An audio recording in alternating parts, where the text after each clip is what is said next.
Thank you very much, Rob. Thank you, Emily. Appreciate it. And so this has a pointer also. Oh yes, it's got a. Is it the first one? Or One without here. Yes. okay. Oh, fancy. It looked also like an on and off button, so I don't want to. All right. Well, welcome everyone to those also that are online. And so it feels like you guys are out there in the audience. Want to get a little bit closer? Or you're just very comfortable where you are, right? All right. So thanks everyone for joining. I know it's one of those days, end of the semester, kind of the holiday mood, and also a rainy day. Kind of feels to stay a little bit longer than that, right, for some people. So I appreciate those of you who are here. Now, when the topic went out, it said simply health systems research. And so I'm going to talk to you a little bit about one specific area of my research. Pretty much my research interests have been around organizational health systems perspective. I have a background in business administration, my PhD, and so in that program, of course, there was a lot of emphasis on organizational theory, organizational behavior. So that has been kind of my orientation, although I do a lot of traditional patient level research as well. So a couple of things I'll tell you about my research. I have two areas of research. One of them, or two major areas, one of them relates to long-term care. In that area, I've been looking at nursing home quality, cost, financial performance issues. Right now, I have another one funded by ARC, where we are looking basically at what are called the high Medicaid nursing homes, which are pretty much under-resourced nursing homes, and trying to look at best practices within that group, what might help some of them perform better than others. And so that's like a mixed methods research that we're doing. And then the other area is more on this area that I'm going to be talking to you is about the patient experience. You might have heard, you're probably more familiar also with the CAHPS term, right? But basically CAHPS stands for patient experience, or is a way of trying to assess patient experience. So I'm going to talk to you a little bit about more about that research.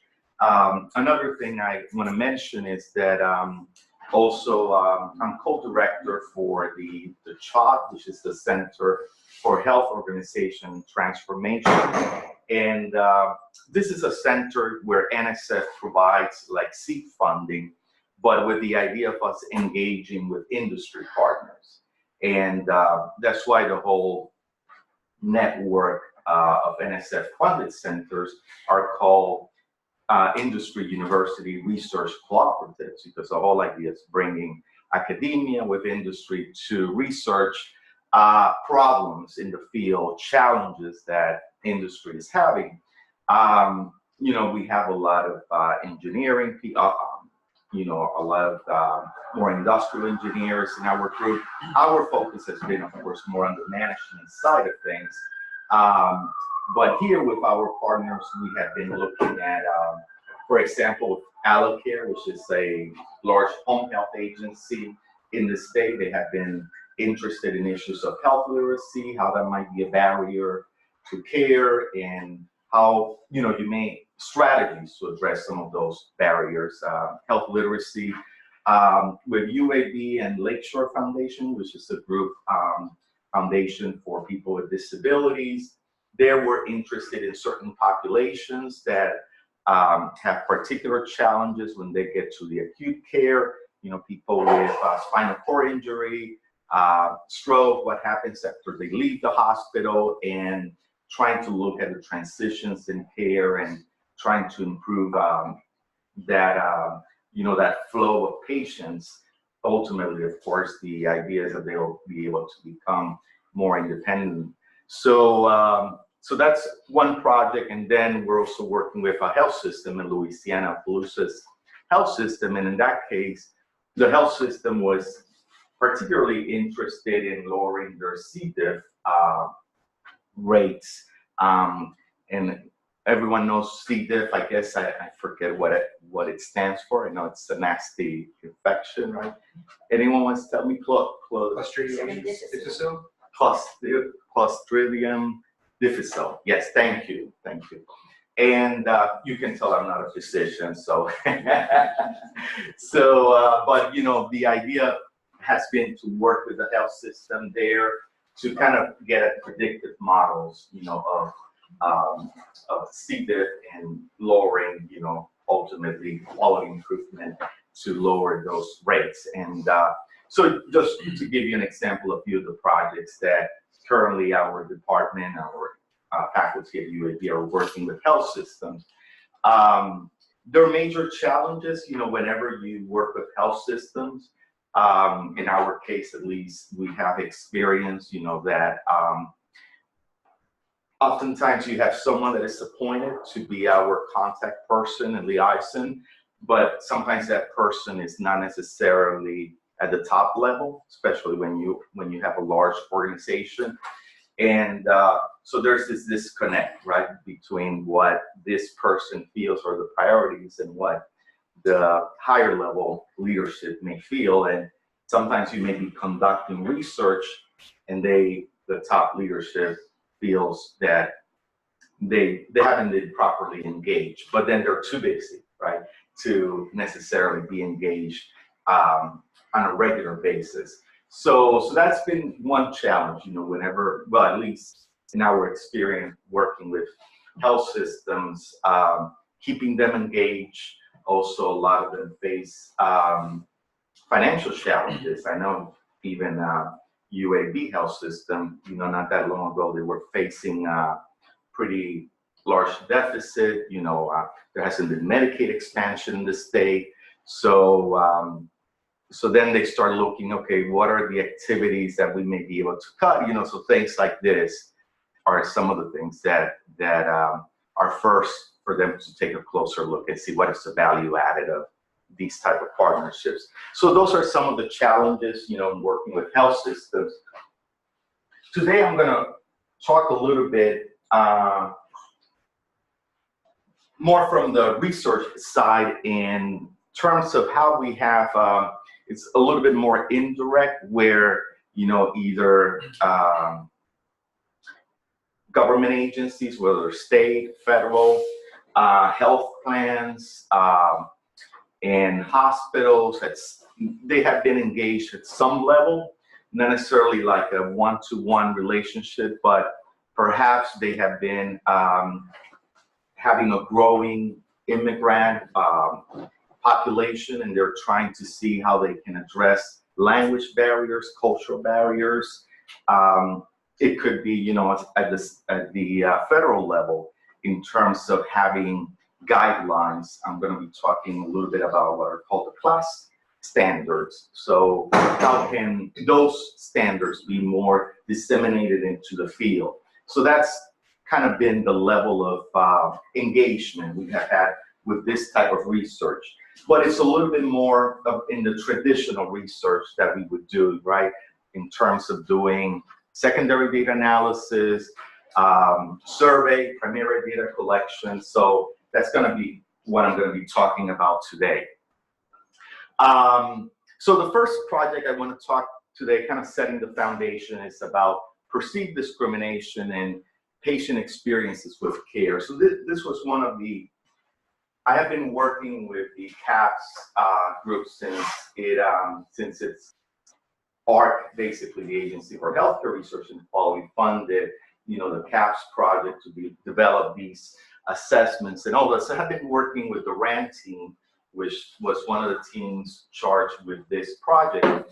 And early on, I became interested in looking at racial ethnic differences and patient experiences in CAHPS. So we wrote some of the early work in that area, but then also wanted to see what maybe some of the factors that may be explaining some of those differences that we were observing in CAHPS. So one of the things that we look at in this project was looking at perceived discrimination. And so in essence, we wanted to look, a basic research question: what was the relationship between patient experience, which was going to be the outcome, the dependent variable, and perceived discrimination? And we wanted to look at two areas: perceived discrimination based on race, ethnicity, and also based on insurance status. Because, I'm sure that you realize that having Medicaid brings its own challenges in terms of access and other issues. So we were also interested, particularly in this project, we were working directly with, it's called AHCA, is the agency in Florida that basically manages the Medicaid program, both health plans, but also the traditional fee-for-service. Okay, so just so that everyone is on the same page, when we talk about CAHPS, we're talking about the consumer assessments of healthcare providers and systems. Interesting enough, the early name of this was Consumer Assessments of Health Plans, okay? Because when it originated, it was around, the time of what was called the managed care backlash. There was a lot of concerns as people were, particularly more vulnerable populations, were moving into managed care. So this was an effort by the government to start assessing patient experiences with those plans, okay? But then it got expanded little by little, and now it's broader than health plans. And I'm sure you're familiar with the term CAHPS, right, which is looking at the hospital context. We have clinician and group CAHPS, so a lot of different provider level surveys as well. So the whole idea with the CAHPS is to get from the consumer or the patient side in terms of two things. One of them is looking at what we call reports of care. So the whole idea is that you would have directly from the patient assessing a specific experiences they have had. So instead of asking them, how satisfied were you with the staff, it will ask more about behaviors, okay? So for example, in terms of doctor, it would ask them more about how carefully did the doctor listen to you? So more about, behaviors that they can evaluate, assess in a frequency, how often, also it frames it within a given time period. So we'd say the last 12 months and the last 6 months, and then it goes into an experience. That's the reports. Then you have the general evaluations or ratings, which is what more traditionally you would say, on a scale from 0 to 10, right? Evaluate your specialist care, right? So those would be more overall evaluations. The whole idea was to use this information to report it back to the consumers so they could use it to make decisions, right, about what providers, health plans they wanted to select. And as you know, right now there's hospital, there's public reporting data, right, at all different levels. We have for hospitals, we have for health plans, nursing homes. Although the nursing home is not so much CAHPS, it's more on quality and staffing.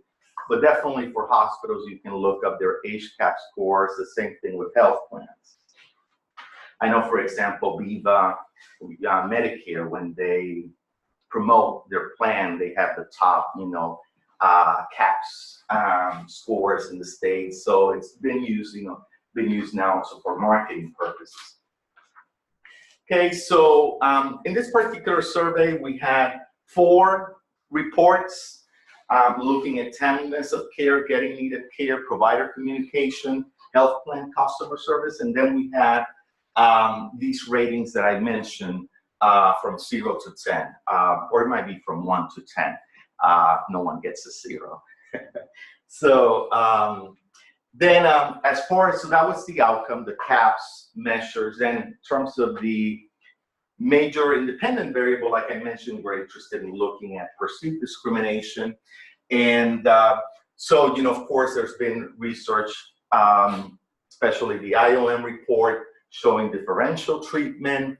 Also, there has been research showing that this perceived discrimination can actually affect health status and other dimensions of care. So we were particularly interested, like I mentioned in our case, to look then how these perceptions may actually influence their experiences with care as far as the CAHPS scores were concerned. Okay, so we did a survey in Florida.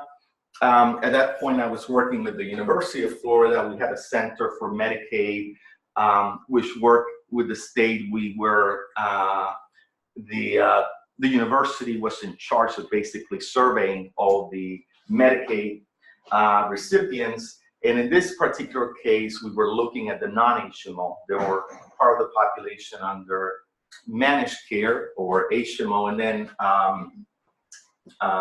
actually, you know, there was the HMO managed care, and there is the non-HMO managed care, because there were these other entities that provided managed care, but were not an HMO. Okay, and I'll mention some of those in a minute. And then, you know, they were charged primarily for basically implementing this CAHPS survey. And so we took advantage that the state was already doing this statewide survey. And then we usually incorporate additional scales. And one of them was looking at, like I mentioned, discrimination or perceived discrimination. Okay, so we had about a 57 response rate. And this is where I mentioned in addition to fee-for-service, there were two managed care models. One of them, the primary care case management, and then the provider service organization. So look, just two different, it's almost like a bridge between the HMO, which is a more formal entity, and traditional fee-for-service. It gets into some managed care, but not to the extent that an HMO would. And then about 1,500 people that actually participated. So like I mentioned, the primary dependent variable was the CAHPS, reports and ratings of care. Like I mentioned with the CAHPS, in this case, it was looking at your experiences in the last 12 months in those dimensions that I mentioned. I'll show them again in a minute. And then we have the ratings. Everything was converted on a 0 to 100 scale, so that we could easily then compare across the different types of measures. So here you can see for the, like I mentioned, for the report side, things about timeliness of care. So, and this would be, you know, your traditional things about wait time, etc., getting needed care, more access issues, whether you were able to get appointments in a timely manner, or having access to a specialist care, provider communication, health plan, customer service, and then, like I mentioned, all the different ratings. Okay, so on the discrimination side, you know, I'm sure you know that generally you don't ask people, did you feel discriminated, right? You ask more indirectly, right, in terms of unfair treatment, right? Or that you felt that you had been treated unfairly. Again, we frame it within a time period, so that way people can get focused on this, you know, time frame. And like I mentioned, we look at both race as well as Medicaid insurance status, and we had a response scale from never to always experience discrimination. The control variables, these are what we call case mix variables. They are variables that can affect the response patterns for CAHPS. So we use them as control variables. And then basically the methods was pretty straightforward. It was cross-sectional data. So we're of course just looking at associations between perceived discrimination and CAHPS after controlling for the case mix variables. And then we corrected, you know, the standard errors for the clustering of patients within plans. Okay, yes. Hi, Rob. Good to see you. Hey, again. good to see you, my friend. Carlos, or at least. Good to see you, Carlos. Thank you for presenting this framing and how you leverage the Medicaid information and so forth. Sure. As you are going to present the rest of the results and so forth, and this may have been outside the scope. Mm-hmm.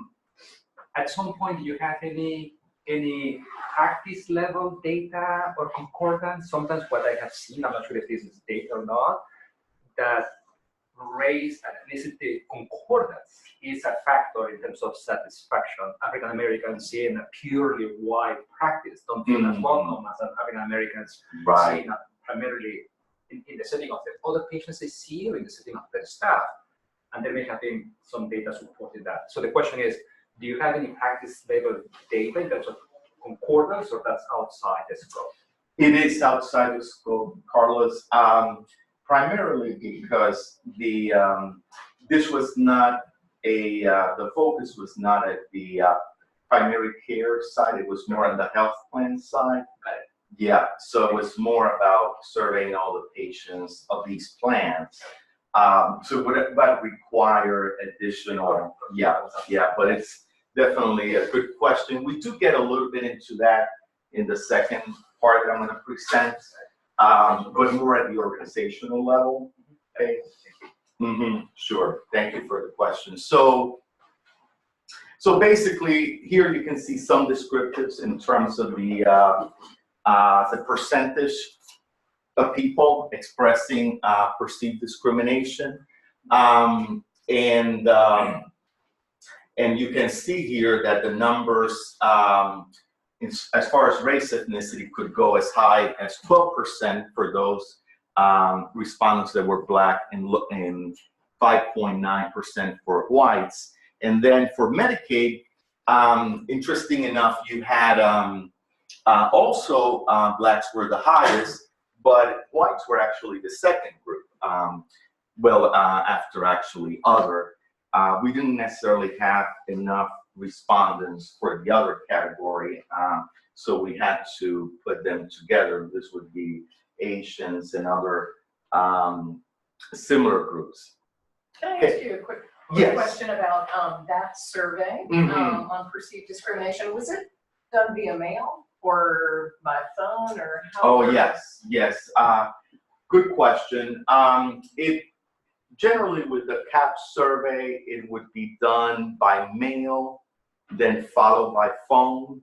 If the people don't respond by mail, then they are followed up by phone. Now, in this case, I think Florida pretty much did it by phone. Yeah. And that's why also they got a little bit higher response rate, 57%. Yeah. It's pretty good for a Medicaid population. Yeah. Of course, it has gotten worse over time too. People are getting more and more tired of surveys, right? So yeah, good question. Yeah. All right. So getting into the basically the results. So in terms of looking at the variable perceived discrimination, as you can see, people that perceive discrimination, which was basically always, let me look back at the, how do we,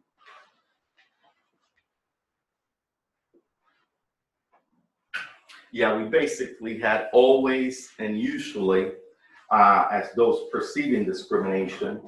And so basically for that group, you can see that in terms of the scores, they were definitely lower for things like getting needed care when it was based on race ethnicity.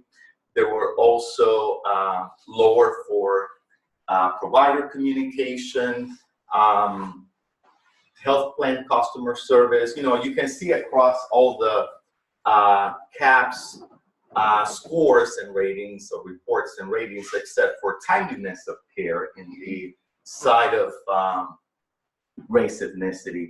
And these points, it's on a 0 to 100 scale, but they would be considered large differences. Okay?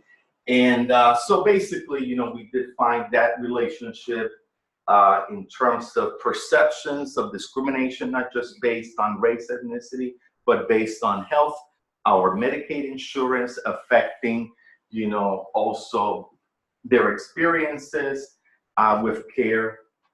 And so, when you look at the results in combination, it kind of suggested that looking at ways of reducing those perceptions may actually also improve CAHPS reports and ratings, and things like Carlos was mentioning, looking at whether racial gender concordance, cultural competence, right, things that might reduce those perceptions, right, may also improve those CAHPS scores. And, of course, the plans getting into quality improvement efforts, because the plans also have a major influence, right? They can have major influence, whether it's through incentives, providing financial incentives, but also providing better access to interpreters.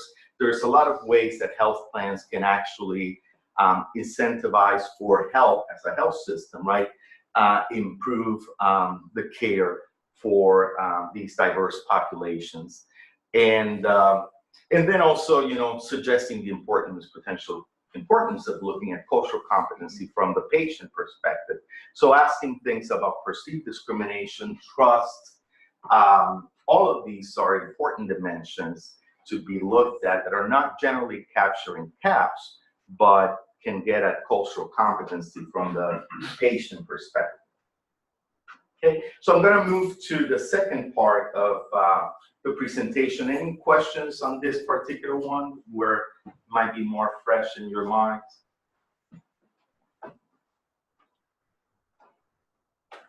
All right, so of course we'll have more time towards the end. On the second part, I'm going to talk a little bit, it's getting more, Carlos, to what you were talking about. But so looking at more from the hospital side now, on the first part, I was talking more from the health plan perspective, now from a hospital perspective, a provider level, and looking at cultural competency as an organization, not as a provider, right? Because I think Carlos has a lot of training, right, for physicians and providers who are trying to get, improve their level of cultural competency. So that's one aspect, but then there's the organizational piece as well. Remember that physicians, nurses, they all operate in this organization, and that organization has a lot of influence, right, in the practice patterns that are occurring in that, or the processes that are occurring in that hospital. So that's what we want to talk a little bit about today. Basic question, so what is the relationship between hospital cultural competency and inpatient experiences with care? I'm sure you're all familiar with the IOM report, and one of the things that report alluded to were these health system barriers, right? Whether it's communication, institutional barriers that actually came as a result of language and cultural barriers to care. So, so cultural competency has been basically discussed as one of the strategies that could be used to address some of those institutional barriers, basically. So what is cultural competency? There are many definitions. I'm going to give you a couple here, at the basic level. And this applies to any level, whether it's a provider, organizational, health system, is basically providing care that is responsive to both the diversity, cultural factors, and it can be, in terms of language, but also beliefs, attitudes, behaviors that can affect health and healthcare. There is another definition by the National Quality Forum, kind of more focused at the organizational level, and they talk about it as the ongoing capacity, okay? So, so it's something about the healthcare system building capacity, okay, to provide care for more diverse populations in a way that is, of course, patient, family-centered, evidence-based, and equitable. So, you know, and the term ongoing means that it's not like an organization becomes culturally competent and that's it, right? It's an evolving process, okay? Where, you know, the organization goes through phases. And of course, there is always evolving needs in terms of diversity and all that, that the organization has to be more of a learning organization, right, in terms of learning or adapting, right, to the evolving needs of the population. And also keep in mind that when we talk about cultural competency, it's just not just about race, ethnicity, right? There's a lot of other dimensions. Depending on what population you serve, one group may be more prominent than another. For example, if you serve more of an Amish population, their religion would be more at the forefront, and you know, so that would be your focus there in terms of becoming more culturally competent. So it can be religion, it can be sexual orientation, it can be race, ethnicity, SES, you know, you name it. It's just the idea of being responsive to the needs of that particular group and also addressing some of the institutional barriers that are occurring for that group. Okay, so this is a basic conceptual framework, Donavidian, you know, structure, process, outcome. The idea is that cultural competency is part of that structure of care in terms of the policies, the practices of the hospital. Those can influence the processes in terms of patients, evaluation of how they receive care that can ultimately impact satisfaction, but also potentially clinical outcomes as well. Okay, so two basic hypotheses. One of them was that we thought that patients receiving care in hospitals that had a greater degree of cultural competency would have better inpatient experiences, but that the effect would be larger for minority patients, which is what hypothesis 2 is talking about. Okay, so when we talk about cultural competency, there are 3 levels, okay, that you can look at it from an organizational standpoint, provider, patient. And I'm going to be emphasizing more from the organizational side with the cultural competency assessment tool for hospitals. Okay, so we needed a measure of cultural competency at the organizational level. And so we developed our own assessment tool, which is the CCATH. So I'll be referring to the CCATH as an abbreviation.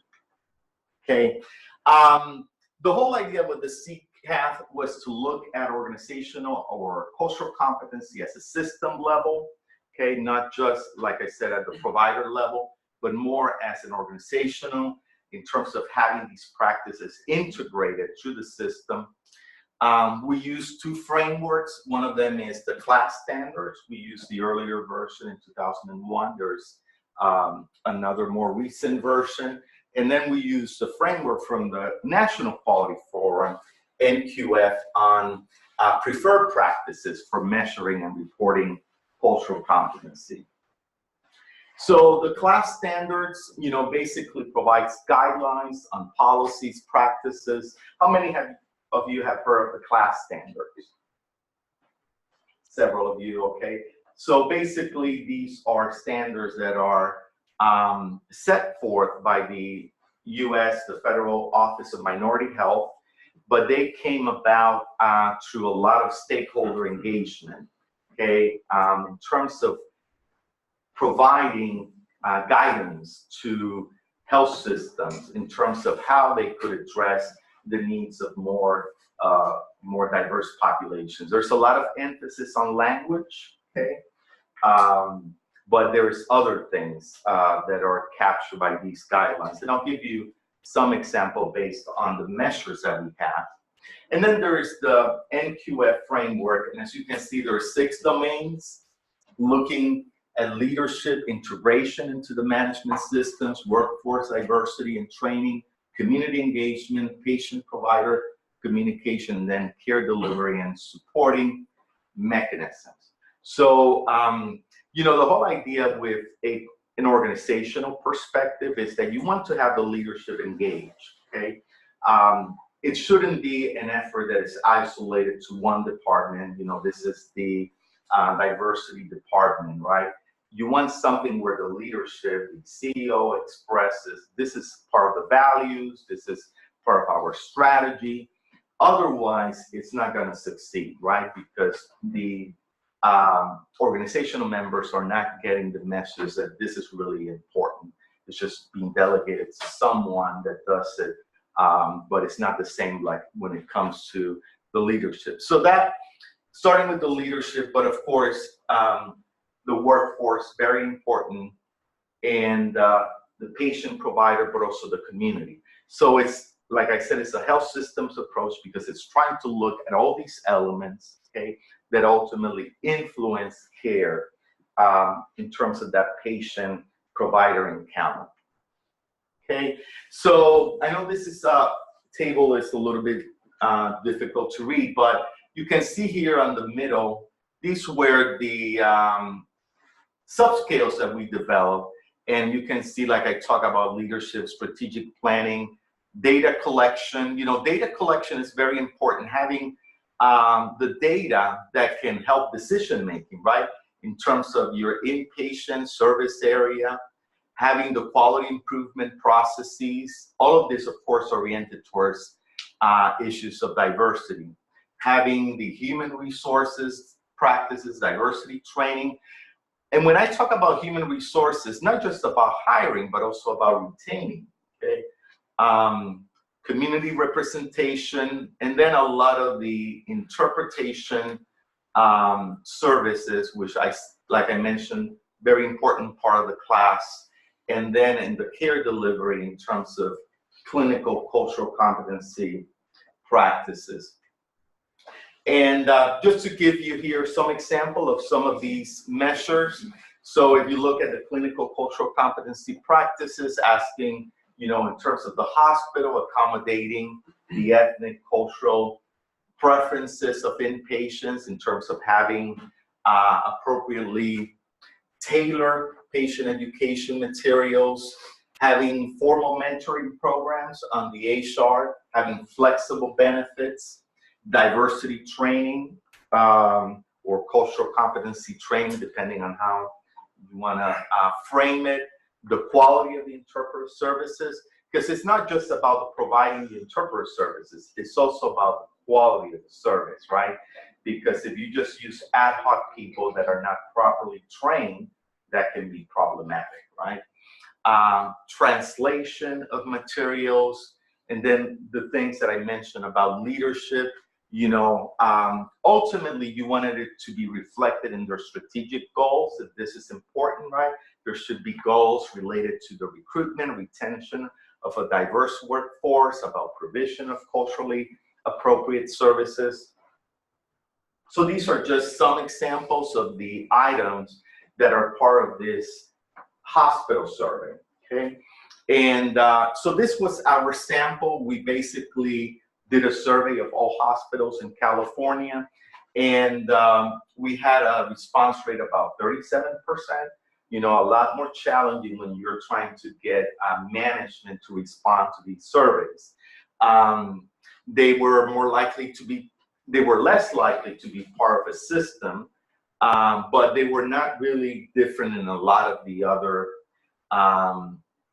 variables that we look in terms of organizational variables. Okay, we did the psychometrics for the CCATH. We found, you know, support for the 12 measures basically that we had with general internal consistency in terms of Cronbach alphas. Then we did a second order factor analysis because we were interested in, we had these 12 scores, but we were interested in finding out if we could aggregate those as one measure of cultural competency, and that was going to be our measure instead of having all these 12 different measures. So we did secondary order factor analysis, which basically confirmed that it was appropriate to do that. Then what we did was we took the survey data and we linked it with CAHPS data, okay, that was available.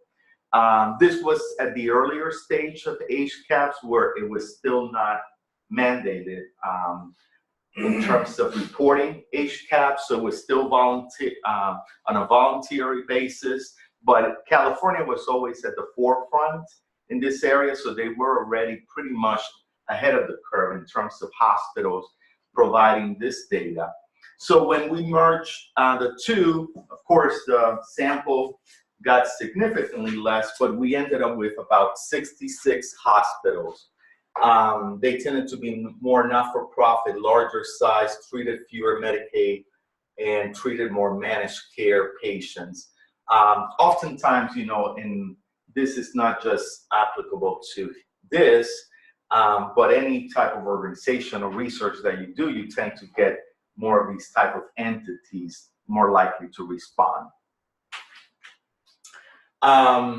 So for the dependent variables or outcome, we have CAHPS, and these are still the measures that CAHPS uses, right? In terms of communication with nurses, staff responsiveness, communication with doctors, pain control, communication about medications, and then discharge information. You have two standalone items that are not composite that look at the physical environment. Then you have two global items, okay, that look at whether you would recommend the hospital to family and friends, and then the overall rating of the hospital. All the outcomes were transformed to a 0 to 100 as far as the CAHPS scores. And basically for cultural competence, we obtain an average, like I mentioned, of the 12 measures that we had, or subdomains.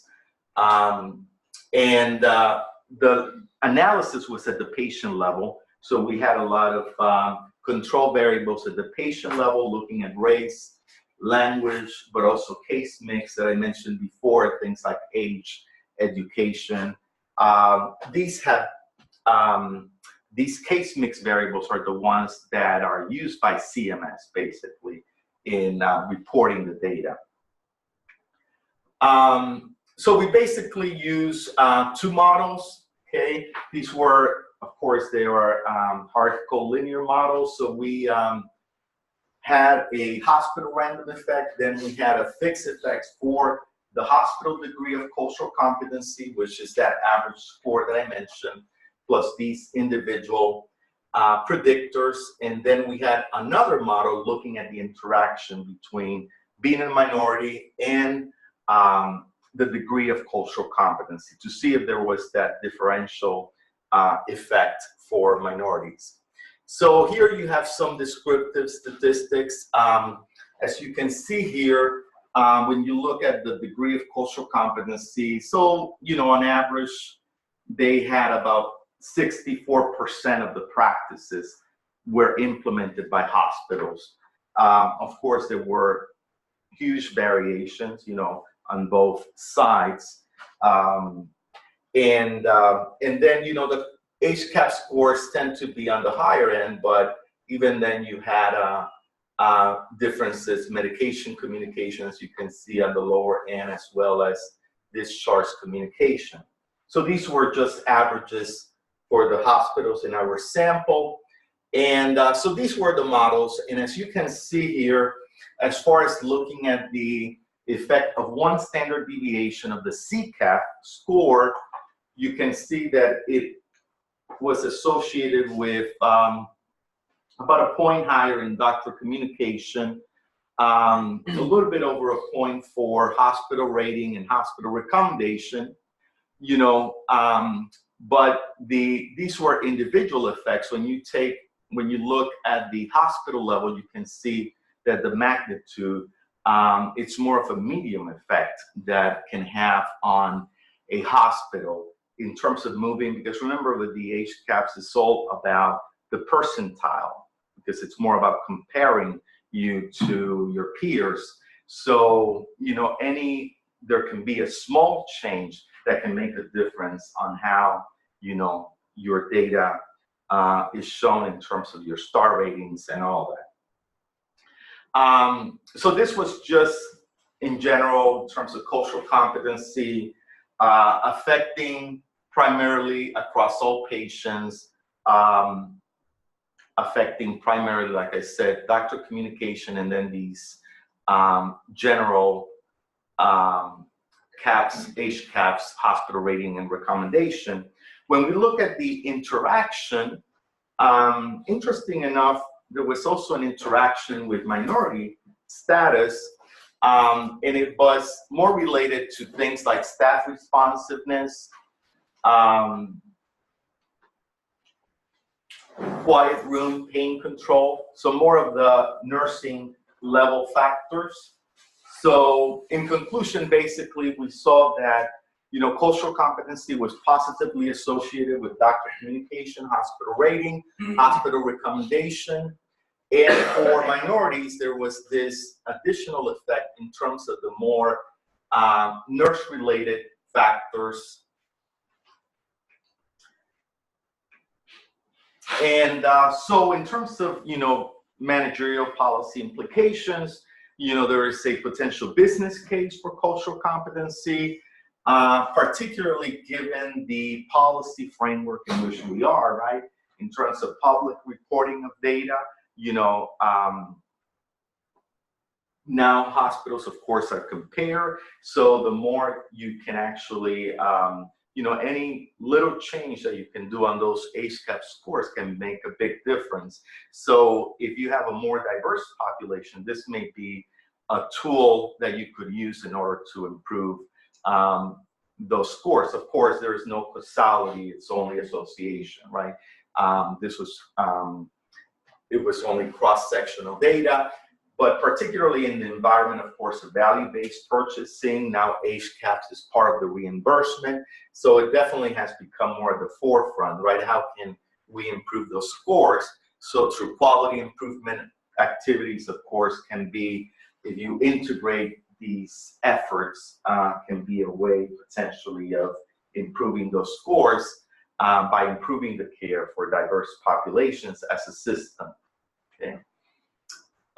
Just a few agencies that have funded this research through time. All right, so thank you very much.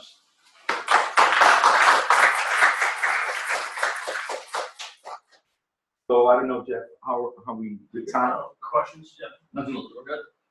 So thank you. Sure. So what are we doing at UAB Health System in this realm? And I ask that as a provider for years now.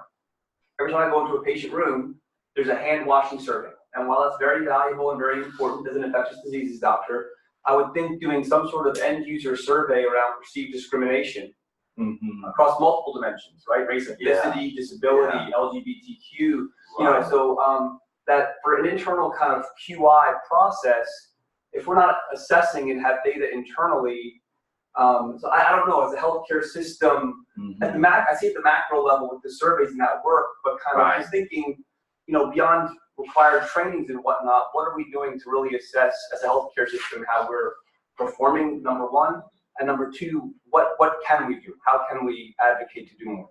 Yeah, no, those are excellent questions, Mike. And I have to be honest, I don't know that much is being done in this area, but you know, in working with the chart in the health system, this never came up, you know, in terms of this area in particular. I know they talked with Chris Grainer, he was interested in CAHPS and all that, but I don't know, it doesn't seem like that was necessarily a priority, at least based on my discussions with them.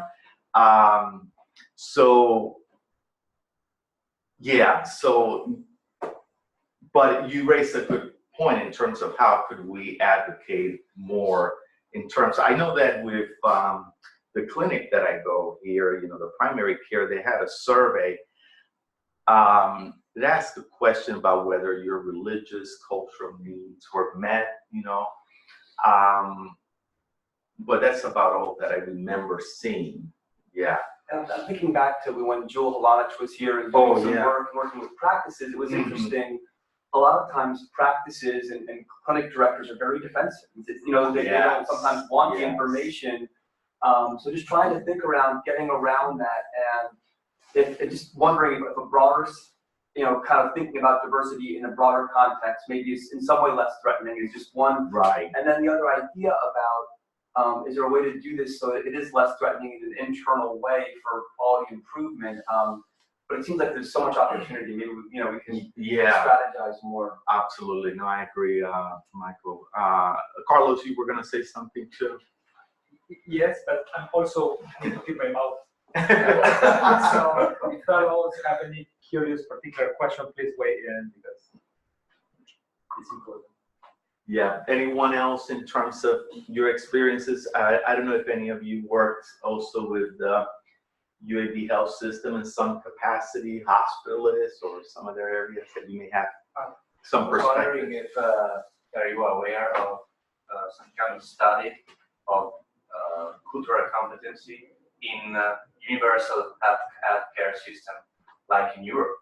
I mean, in France and England, there's a lot of minorities, and the access to the healthcare is for free. So this is kind of, I don't know, maybe leveling the cultural competence.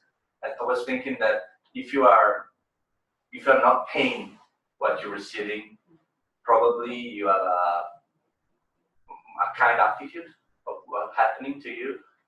I don't know. It's I'm aware of that kind of study like this in Europe. So you're talking once you have access. Although a lot of the things that we're talking about here are people that have access to the system, not necessarily paying for it, at least Medicaid, right? Medicaid population, but still having differential access, right? Which may not be the case in Europe, right? They have more universal. They don't have necessarily these distinctions, right? If you are under government, that you have these different layers, right? Medicare, Medicaid. Yeah, I guess the major difference, no, that's a great question. And there has been some efforts. They don't, of course, they don't focus on race, ethnicity. What is the term that they use more? I talk more about immigrants. There's another term. Nativity. Nativity. Nativity. Yeah. But there's another term that they use. Carlos. I'm blanking. You know what I'm talking about, right? Yeah.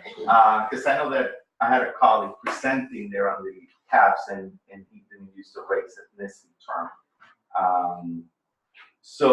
Because they're not, that's not meaningful to them, right? The race, like it is in our U.S. context, and it's not that it has a genetic component, but it's a social, right, part of our social fabric. I need to run to clinic in about 5 minutes. So yeah, sure. Guys, finish. So 2 important comments that we have. Well, I think very important. One is he's a superb example of the type of wealth of information and expert that we have here in town. And for someone who is interested in large data set, cultural competency, those type of things, systems of care, but important now is an expert. Similar to him in SHP, the School of Health Professionals, there are many other pockets of really well-funded investigators with access to Medicare data sets, CAHPS, CAHPS, CCATH, and so forth, that if that's an area of interest in your area, you should leverage that wealth of expertise and knowledge. So yeah. Think about that as part of example. So thank you for sharing that. The other component that ties into your questions, what are we doing here? Ties back to your initial comment. Research is not high priority. Right. Has to do with how do we message the optics? How do we leverage and either convince people or leverage the infrastructure? So, for example, someone told me you should never ever talk about research with a CEO, this and that, and a C-suite. If research is not their business, so you have to find a word that resonates with them. Implementation, quality improvement, and so forth, which is part of what we do. The second component is along those areas, what is relevant to them? Rankings, NIH funding, and patient satisfaction, and that gets translated into patient experience, which you mentioned. So if you say, I want to see the patient experience in 30 days, are there any things that we can do to improve our scores? Sure, we do that we need to do that regardless, but that's patient experience, and there is another term that you use. Now, gender equity is very, so you were thinking about that. Is there gender equity? What's the other name that they use? So use the buzzwords that will resonate with people, because those are the things that it's just a different language. Yeah, talking, the business case, right? It's a business case for that. That aligns for that. Oh, no, I got it. So if you say, I want to improve patient experience in the inpatient hospital care after surgery, that's going to drive reimbursement and quality metrics and so forth, and then just insert your research question underneath. Good points. Yes, thank you, Carlos. Appreciate that. All right, any other questions? Yes. I'm wondering if any of these surveys tease out what parts of the health system you're touching when related to the question, because it's very different dealing with the nurse and the doctor sometimes than it is dealing with the front office. If you're trying to get an appointment, I think it's very possible that somebody might feel very disrespected in trying to get an appointment, but they feel like their doctor treats them with a lot of respect, so they have a hard time. How do I answer this question? How do I let them know what I'm trying to say? Yeah, in the CAHPS, there are different measures. One of them is specific to more provider communication, but then there's one on the staff helpfulness, and a lot of that can be reflected there, because you're right, and generally that's your first impression, right, of the clinic, and that can affect a lot of the other things happening. Yeah, great point.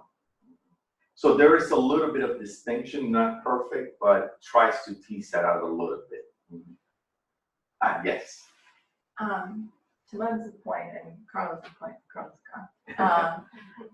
I think implementing some of those surveys and doing some of this work, you kind of have to show these systems the money. So if they make these assessments, they're going to have to do something about them, and that's going to be costly. And so they have to see the benefit to that cost. I'm thinking, Exactly. I don't know how to tackle that problem, but I think some work has to be done. And if you're assessing discrimination and then implementing some program to do something about it or address it within the healthcare system, what does that do for the cost side down the line? Right, exactly. And, in part of the work that we were trying to do here, tying cultural competency with age caps, was trying to get at that, in terms of more the business case, because if you try implementing on a system-wide, these practices, not only can it benefit, in terms of your minority population, but also overall. Of course, there may be something that it's affecting both your age caps and cultural competency that we're not mentioning, right? But at least, in terms of cross-sectional data showing that. So I guess, and like everything else, we publish our research and all that, but generally getting to the decision maker, right? It's where it's challenging.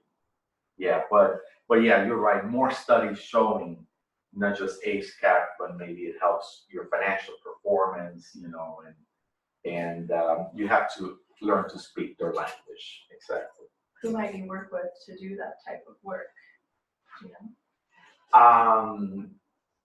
You mean here at UAB or Wherever. Yeah.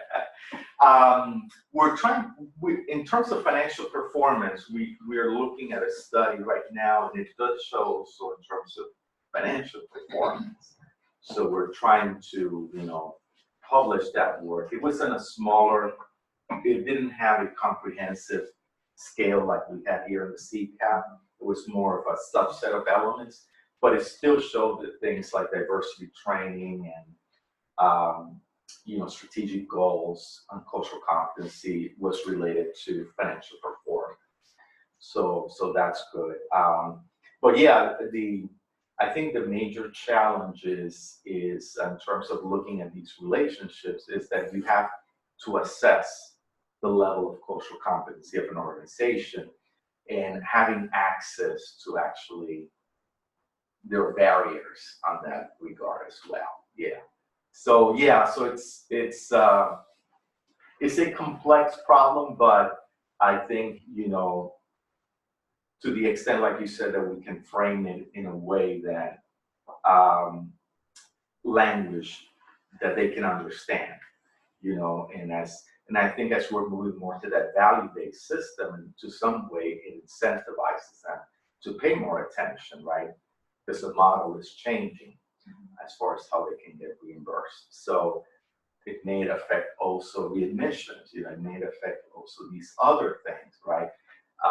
So maybe we should pay more attention to those factors. Yeah, good question. Yeah. No, I think the business case and those kind of things are important, but I would also argue, I think in terms of finding the right champions in the health system, Yeah. that you make the case of, we're spending millions of dollars on software that we don't know how to use and we don't use to improve value-based care and these type of things. Sometimes you do the right thing because it's the right thing to do. And maybe it's just figuring out who the right audience is, but I think I'm inspired, Robert. So I'm not that I have much of a platform, but I just think I'm thinking back to the work that Jewel has done, other work over the years, and I think it's at least worth exploring with people like Bill Curry, who's working on population health at the, you know, the health system level, and others in the spirit of learning healthcare system that's been discussed at UAB forever. Are there opportunities? And again, I go back to this the hand washing survey. It's been 3 years. I go in, the clipboard's there, who washed their hands. Maybe it's time for a new survey. You know, asking about, you know, somehow in a discrete way your experience with the outpatient setting or the setting, and did you have some experience similar to your questions around, you know, feeling like you experienced discrimination across, you know, any aspect of And your it's being. easy for them, you know, if not while they're there at the clinic, but even if they incorporate it as part of the mail survey, because they're already doing a lot of mailing. I get one every time I visit the clinic, you know. So it's easy for them to capture a few more items, you know, that would get into some of these other aspects. Yeah. So good point. All right. So just a, Yes, Jeff. just a quick plug for some of the stuff SAP doing. They have a relatively new healthcare quality safety improvement program Dr. Love involved with Scott Boltholfer and Leslie Hayes. Thank you very much. So for those of you that are interested more about this, I really encourage you to reach out to John or me. We're happy to connect you with Dr. Love is actually about to go on sabbatical for a little while, but some of his colleagues and health professions that are doing some of this work in value-based care. Yes, thank you, Jeff. Yeah, and it's opportunity to get a certificate in this area, and also do some networking and meet some of these people that you may want to help communicate or improve lines of communication with as you continue your research. Absolutely, yeah. Appreciate that.